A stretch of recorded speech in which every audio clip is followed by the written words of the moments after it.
these comics, at least in part through the revenues that he made with the little bit of freelance art that he was able to do in his basement. All right? In 1976, something happened to Edgar Church. The family was not forthcoming with me to the extent of actually giving me any details, but they said that he became completely incapacitated and needed 24-hour-a-day care. His wife was giving him that care. In November or December of 76, she fell and couldn't get up. It's almost like a cliche. And apparently she was stuck for a while. And by the time they finally rescued her, she was in really bad shape. And so the end result of that was that power of attorney was given by her to some of his relatives. They took over the estate, and they decided that they wanted to sell the house. And they wanted to sell the house very quickly.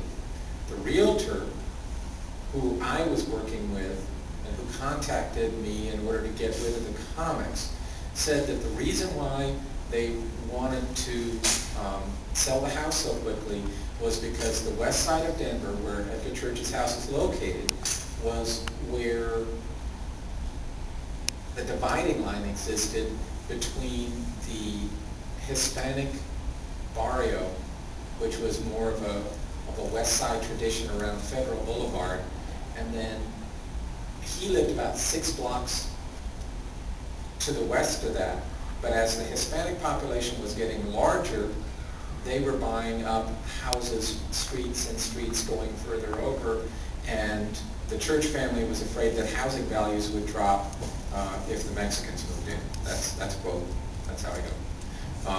That didn't make me terribly happy. But the fact remained that what they were trying to do was to empty out the house as quickly as they could.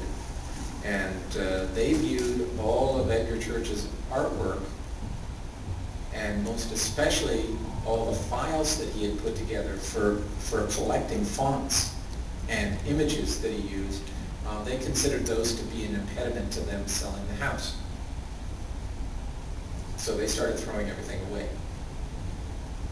The trouble is, he had been such a pack rat and had accumulated so much stuff that it was costing them a fortune in extra charges from the trash company to get the stuff all away.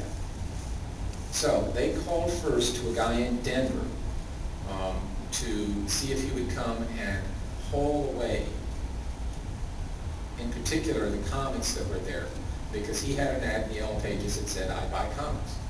Well, the problem is that he'd been getting too many calls, and he'd been getting too many calls that were worthless, to the extent that he would go to people's houses and they would have, 200 comics from the last 3 years, and they'd want 5 times cover price for them. And he just said, I don't do house calls. I will not go to houses. So they had more comics than what they could haul. So they gave up, but they told the realtor about it. He said, well, I'll try. And the realtor called up to a science fiction bookstore, which was in Boulder, Colorado, Lois Newman Books. And I opened my first store in the back of Lois Newman Books in October of 1974.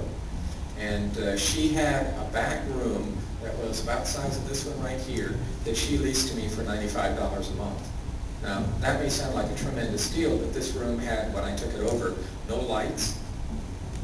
It had a concrete floor that had not had anything done to it in 100 years. This was an old bank building. This was the basement. The only way you could get into my store was to go through her store. The only way you could get to her store was to take a set of stairs that went down from the street level. You had to take stairs that went down, and then you went into her store, and if you knew enough to know that I was in the back, you could go on through her store and get to me. My store, my original store, was the old coal bin for the building. So it was pretty tacky when I took it over. But I got it going, and I managed to make a success of it. Meanwhile, the lady who had opened the science fiction bookstore, who had inherited her money, her seed capital for the store, never had a profitable month. So by 1977, January of 77, I had moved out because she had started bouncing rent checks, and I thought that they were going to close her up. But she and I had co-opted a Yellow Pages ad, and in the Yellow Pages ad, I had a little thing there that said comics, we buy comics. Well, the realtor saw that, called the science fiction bookstore. My wife had been the manager, the head cashier at the science fiction bookstore.